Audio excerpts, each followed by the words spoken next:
পাঁশকুড়ার হাসপাতালে ওয়ার্ড গার্লকে ধর্ষণের অভিযোগ। আরজিকর কাণ্ডের পর যে ঘটনাকে কেন্দ্র করে ফের রাজ্য জুড়ে শোরগোল পড়ে গেছে। ভয়ঙ্কর সেই অভিযোগের পর সক্রিয় রাজ্য জাতীয় মহিলা কমিশনও। রাজ্য মহিলা কমিশনের পর এবার ঘটনাস্থলে গেলেন জাতীয় মহিলা কমিশনের প্রতিনিধি। দেখুন, সর্ষের মধ্যে ভূত। 41 জন হয়ে গেছে, 40 ভিকটিমকে নিলে 41। প্রত্যেকের অভিযোগ, কেউ 3 বছর, কেউ 4 বছর। এই ভদ্রলোক এই হাসপাতালে ফ্যাসিলিটি ম্যানেজারের কাজ করার আগে এখানে তিনি ফিল্ড অফিসার বা ওরকম কিছু ছিলেন। দীর্ঘদিন ধরে ওনার এই হাসপাতালে কর্তৃত্ব চলছে। কথা বলার, অ্যাকশন নেওয়ার কিছু নেই, এরকম একটা জায়গা থেকে এই ঘটনা ঘটেছে। শনিবার বেলা 11:15 নাগাদ পাঁশকুড়া সুপার স্পেশালিটি হাসপাতালে পৌঁছন জাতীয় মহিলা কমিশনের সদস্য অর্চনা মজুমদার। হাসপাতালে পৌঁছে সুপারকে না পাওয়ায় উষ্মা প্রকাশ করেন তিনি। পরে সুপার ও হাসপাতালের কর্মীদের সঙ্গে কথা বলেন এনসিডব্লিউর সদস্য। ঘুরে দেখেন হাসপাতালের মেটারনিটি ওয়ার্ড ও ধৃত জাহির আব্বাস খানের 157 নম্বর ঘর। প্রশ্ন তোলেন হাসপাতালের নিরাপত্তা ও রোগী কল্যাণ সমিতির ভূমিকা নিয়ে। ম্যাডাম তো যেটা বললেন, বাকি এমপ্লয়িরা সবাই বলেছেন কোনো কারণেই উনি এমনভাবে চাপে রাখতেন ওনাদেরকে, আমাদের কাছে আসলেই ওদের হয় কোনো বিপদ ঘটবে, তা নয় চাকরি থেকে বাদ দিতে হবে। সেই ভয়ে ওনারা কোনোদিনও আমার কাছে আসতে পারেননি। একাধিক ওয়ার্ড গার্লকে ধর্ষণের অভিযোগে হাসপাতালের ঠিকাদার সংস্থার ফ্যাসিলিটি ম্যানেজার জাহির আব্বাস খানকে গ্রেফতার করেছে পুলিশ। তিনি গ্রেফতার হওয়ার পরই তার বিরুদ্ধে মুখ খুলেছেন হাসপাতালের প্রাক্তন ওয়ার্ড গার্ল থেকে অন্যান্য কর্মীরা। এর মধ্যেই ধৃত জাহির আব্বাস খানের আরও কুকীর্তি সামনে এসেছে। অভিযোগ, 2008 সালে এক নাবালিকাকে ধর্ষণ ও গর্ভপাত করানোর অভিযোগ উঠেছে জাহিরের বিরুদ্ধে। শনিবার এনসিডব্লিউর প্রতিনিধি কথা বলেন সেই নির্যাতিতার মায়ের সঙ্গেও। এই কথা বলে কি কোনো আশ্বস্ত হলেন বা কোনো ভরসা পেলেন? হ্যাঁ, ভরসা মার কাছে পেলাম আমি। ভরসাটা পেলেন? ওই বলছে আমি দেখতেছি মা, তোমার কিরকম বিচার হয়নি, আমি দেখতেছি বিচারটা। হাসপাতাল থেকে দুপুরে জাতীয় মহিলা কমিশনের প্রতিনিধি যান পাঁশকুড়া সেচ দপ্তরের বাংলোয়। কথা বলেন মূল অভিযোগকারী সহ 2 ওয়ার্ড গার্লের সঙ্গে।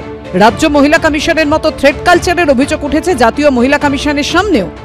আমার কাছে সুপারও স্বীকার করেছেন ফাইনালি যে হ্যাঁ, একটা থ্রেট কালচার আছে ওর মধ্যে। তো যেটা আছে সেটাকে তো কমব্যাট করতে হবে। থ্রেট কালচার এখানে কাজ করে, যে সাধারণ কর্মী যারা কন্ট্রাকচুয়াল, যাদের ওই 5, 7, 8 হাজার টাকায় পেট চলে সারা মাস, বাচ্চার পড়াশোনা হয়, তারা মুখ খুলতে এখানে সাহস পায় না। এই থ্রেট কালচার এখানে কাজ করছে এবং এই নিয়ে কর্তৃপক্ষ নয়, আমার মনে হয় রোগী কল্যাণ সমিতির একটা বড় রোল আছে। এদিকে ঘটনার প্রতিবাদে বৃহস্পতিবার পাঁশকুড়ার নারান্দা থেকে পিডব্লিউডি মাঠ পর্যন্ত মিছিল করেন শুভেন্দু অধিকারী। শনিবার পাঁশকুড়া বিডিও অফিস থেকে নারান্দা পর্যন্ত মিছিল করে তৃণমূল। জাতীয় মহিলা কমিশন রাজনৈতিক পর্যটক এবং বিজেপির শাখা সংগঠন, গণসংগঠনের মধ্যে পড়ে। পরিষ্কার বাংলা ভাষা, পুলিশ যা করার ওখানে তো ব্যবস্থা নিয়েছে। জাতীয় মহিলা কমিশন কি করছেন আর কোথায় থাকে জাতীয় মহিলা কমিশন? বিকেলে কোলাঘাটে আরও 2 অভিযোগকারিনীর সঙ্গে কথা বলেন জাতীয় মহিলা কমিশনের প্রতিনিধি। এসপি কোনো একটা বিশেষ কারণে আটকে গেছিলেন, উনি বলেছিলেন উনি আসতে পারবেন না, এসডিপিও আসবেন। উনি আমায় বললেন যে কি বন্যা, কোনো একটা এমার্জেন্সি কিছুতে উনি বেরিয়ে গেছেন। পুলিশ অপারগ, সেই জায়গায় দাঁড়িয়ে আমি বলবো কমিশন তো এখানে থামবে না। ভারতের যে আমাদের যে কনস্টিটিউশনের যে আইন আছে, সেই আইনের মোতাবেক আমরা এই কেসটাকে আমরা হিয়ারিং করবো। আমি ওনার সঙ্গে দেখা করতে এলাম, উনি এলেন না। এবার দিল্লি গিয়ে উনি আমাদের সঙ্গে দেখা করবেন। কোলাঘাটে থার্মাল পাওয়ারের গেস্ট হাউসে জাতীয় মহিলা কমিশনের সামনে বিভিন্ন অভিযোগ জানান এলাকার মহিলারা। পাঁশকুড়া কাণ্ডে পিপিপি মডেলে পরিচালিত হাসপাতালে নিযুক্ত বেসরকারি স্বাস্থ্যকর্মীকে নিয়ে একাধিক অভিযোগ উঠেছে। রাজ্যের সব মেডিকেল কলেজেও পিপিপি মডেলে মুখ বধিরদের শ্রবণযন্ত্র দেওয়ার ব্যবস্থা রয়েছে, সেখানেও দুর্নীতি হয়েছে বলে অভিযোগ সার্ভিস ডক্টরস ফোরামের। স্বাস্থ্য দপ্তর যাতে নিজস্ব কমিটি গঠন করে এই অভিযোগের তদন্ত করে, এই মর্মে স্বাস্থ্য সচিবকে চিঠিও দিয়েছেন তারা। সরকারের যে সব হাসপাতালগুলো রয়েছে সেখানে পরিকাঠামো না থাকার জন্য সেখানে এই ধরনের চিকিৎসা বা রিহ্যাবিলিটেশনের ব্যবস্থা সেখানে করা হচ্ছে না। সেই দুর্নীতিতে আবার শাসক দলের যোগ রয়েছে বলে দাবি করেছে joint platform of doctors. Bikram Chakraborty, Shibashis Moulik ও ঝিলম করঞ্জয়ের রিপোর্ট, এবিপি আনন্দ। আমেরিকায় ভারতীয় পণ্যের উপর 50% শুল্ক চাপিয়েছেন ডোনাল্ড ট্রাম্প। সেই ধাক্কা সামনে ওঠার আগে এবার কর্মসূত্রে আমেরিকায় যাওয়া বিদেশি নাগরিকদের H-1B ভিসার জন্য বার্ষিক $1 লক্ষ ধার্য করল ট্রাম্প প্রশাসন। বিশেষজ্ঞদের একাংশের দাবি, ট্রাম্পের নতুন এই ভিসা নীতিতে নতুন করে চাপে পড়তে চলেছে ভারতীয়রাই, বিশেষ করে দক্ষ তথ্য প্রযুক্তি কর্মীরা যারা বিভিন্ন সংস্থার হয়ে আমেরিকায় কাজ করছেন।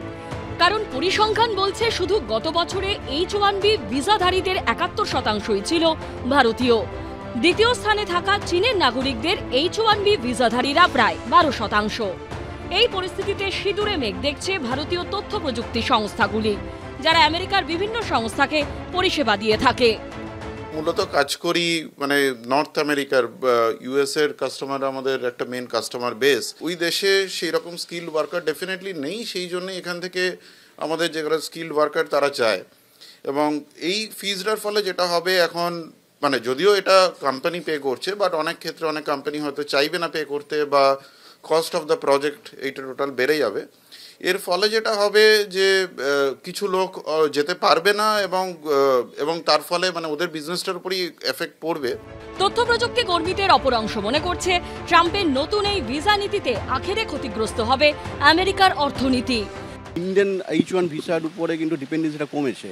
আপনি যদি ডেটা পয়েন্টগুলো দেখেন আর কি, আগে একসময় খুব অনেক বেশি লোকে যেত, তারপরে আস্তে আস্তে কিন্তু এটা অনেকটাই কমেছে। ফলে একদমই যে H1 নেই বলে গেল রফ সেরকম কোনো ব্যাপার নেই। নিয়ার শোর কনসেপ্ট বলতে কি সেম টাইমলাইন জোনে এখন অনেক জায়গা থেকে কাজ হচ্ছে, যেমন কানাডা।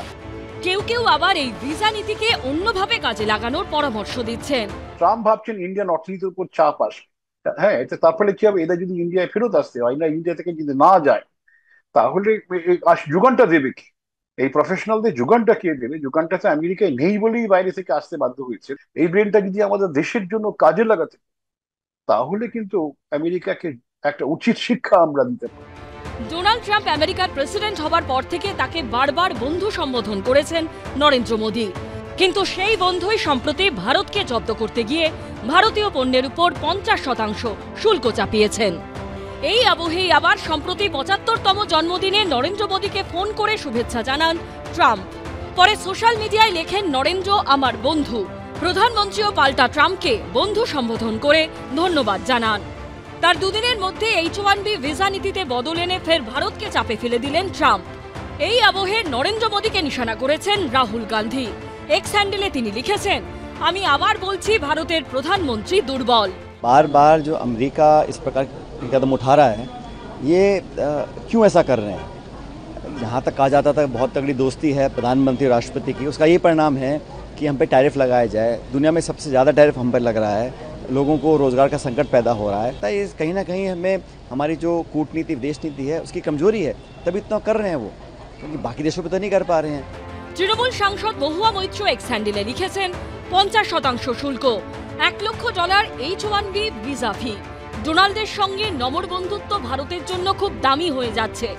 সম্ভবত তিনি এবার একটু কম দামি বন্ধু বানাবেন। আমরা শুনতাম প্রধানমন্ত্রীর বন্ধু, আর যা যা নীতি হচ্ছে সেগুলো সব ভারতের ওপর চাপ সৃষ্টি বা ভারতের ক্ষতিগ্রস্ত হচ্ছে। অন্যদিকে ট্রাম্পের ভিসা নীতি নিয়ে নির্দেশনামা জারির পরদিনই গুজরাটের ভাবনগরে এক অনুষ্ঠানে প্রধানমন্ত্রীর গলায় শোনা গেছে আত্মনির্ভর ভারতের কথা।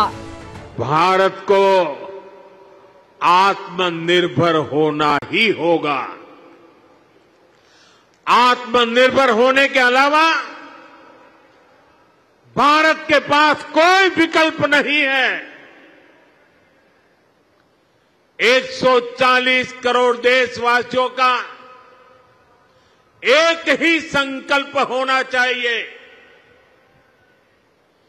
चीप हो या शीप, हमें भारत में ही बनाने होंगे।